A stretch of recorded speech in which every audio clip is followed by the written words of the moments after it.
မင်္ဂလာပါဖယားတခင်ကလူတဦးတယောက်အတွက်ရှေးမစွာကပြင်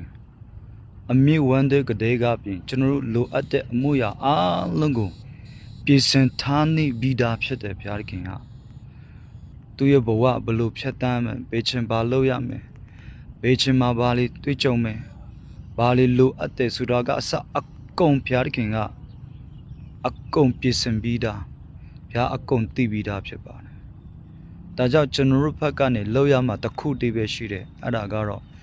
နေ့စဉ်ဖျားရဲ့ကြီးစုတော်ကိုချီးမွမ်းပြီးမှဝန်ခံဖို့ပဲဖြစ်ပါတယ်။ကြီးစုတော်ကိုချီးမွမ်းတယ်ဝန်ခံတယ်ဆိုရင်သူပြင်ဆင်ထားတဲ့ကောင်းကြီးလေးဟာကျွန်တော်တို့အပေါ်မှာကျွန်တော်လွတ်ဆောင်မှုအဖြစ်မဟုတ်ကျွန်တော်တတ်နိုင်ခြင်းအဖြစ်လည်းမဟုတ်ဘဲနဲ့အဲ့ဒီကြီးစုတော်ချီးမွမ်းခြင်းတဲ့ကနေသူ့ရဲ့ကောင်းမြတ်ခြင်းတွေဆင်းဆင်းပြီးမှဘဝမှာရှန်ထွက်တဲ့ကောင်းကြီးမင်္ဂလာများနဲ့ပြေဝလာတာဖြစ်ပါတယ်။ဒါကြောင့်နေ့စဉ်ဘုရားရဲ့ကောင်းမြတ်ခြင်းတွေကိုအမြဲတမ်းဝေခံပြီးမှဂျေဇုတော်ကိုချီးမွမ်းတတ်တော်သူဖြစ်ဖို့အရန်အရေးကြီးတယ်ဆိုတာကိုတိုက်တွန်းခွန်အားပေးခြင်းပါတယ်။ဘုရားရှင်ကောင်းချီးပေးပါစေ။